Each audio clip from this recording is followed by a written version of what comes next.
Nashik TCS प्रकरणामध्ये आता मोठी अपडेट आहे। आरोपी निदा खानला आश्रय देणाऱ्या मतीन पटेलांच्या मोबाईलमधला डेटा रिकव्हर करण्याचं काम SIT कडून सुरू करण्यात आलंय।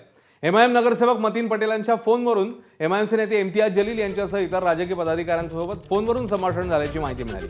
तर मतीन पटेल MIMचे नगरसेवक असल्यानं त्यांच्या पक्षातल्या अनेक महत्त्वाच्या नेत्यांनी देखील निदा खानला आश्रय दिलाय।